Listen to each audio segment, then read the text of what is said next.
Hey there, my internet lovelies. Welcome to another video from PasticheofSkin. Here we are, checking out Tony Hawk's Pro Skater 5. I'm sure we've all had our opinions about it so far. I have some feelings about this game, and I think we should probably get right on to it.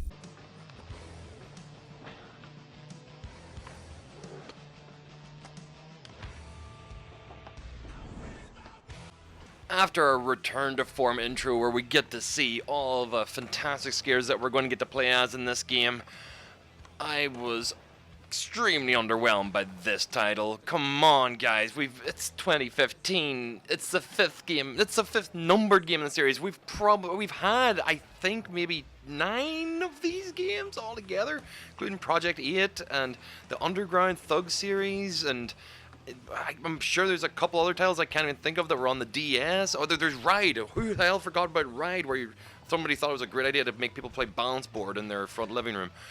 This is such a reductionist kind of return to like the original Tony Hawk's, like slavishly following the methodology of those games. The enforced method, the method of unlocking levels is painful. It's painful to look at. These menus look like they were made for the original PlayStation. There's nothing special about this. There's nothing new. Tony Hawk's Pro Skater 5 looks like a knockoff skater game based around Tony Hawk's 1. It really does. It's not just the actual mission hub and the level design of the first few levels.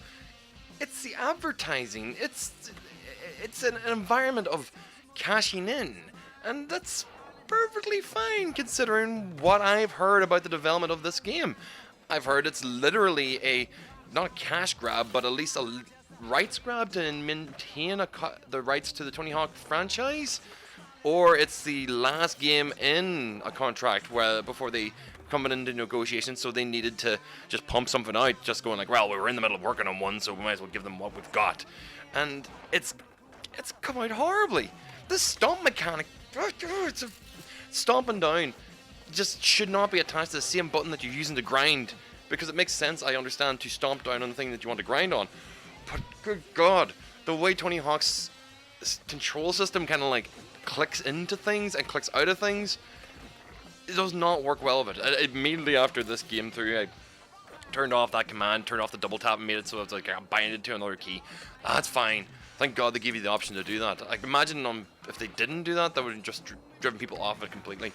Like, you're looking at the levels in this, and I can understand they were probably going to be patching a lot of issues that this game had, and I'm sure I'm not seeing the majority of the problems right now. But I'm still seeing pop-up, and I'm still feeling sluggish, weak controls, and I'm still feeling unresponsive, and I'm especially feeling whenever I switch to using my special that literally every button on my control pad does a separate special trick without finesse or control or necessarily the ability to land them without smashing your face off the floor. And speaking of that, the bail system in this is so slow. The iteration of between you falling down and getting back up again, it refreshes the screen. I don't understand why they didn't lift Thug's ability to get off your board. I mean, the levels are much smaller here. They're really, really small. I mean, that means they're condensed. There's actually a lot packed into them for lines and for making decent tricks.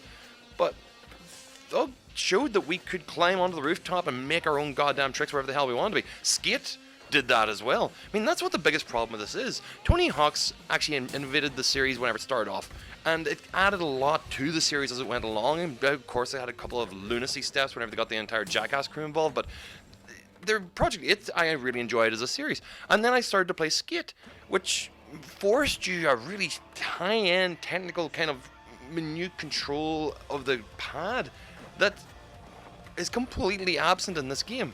This is an arcade experience from beginning to end, in the level design, in mission parameters, in the unlockability of levels, unlockability of characters and of content.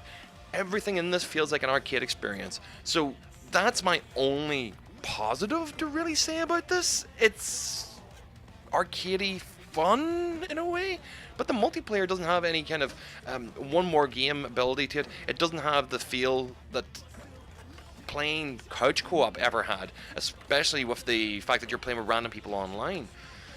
The character selection, most of the skaters are people I don't really know anymore. We've literally gone through an entire generation where we've gone from Tony being the main character, title character, to Riley actually being in these games as an adult skateboarder. It's a little bit weird to actually remember that really the guys that started this game series that actually appeared in it from the beginning to the end they've all grown old. In fact, we've all grown old, and I think this is pretty much the reason why Tony Hawk's Pro Skater needs to be put out to pasture. We've grown past this. We've moved on. Bring us out another skate game. That's what we need to see. Or somebody else new come and challenge the throne, because sadly, the king, the Hawkman himself, has failed to launch. Guys, I can't recommend this game for purchase or sale at any price, so give it a miss.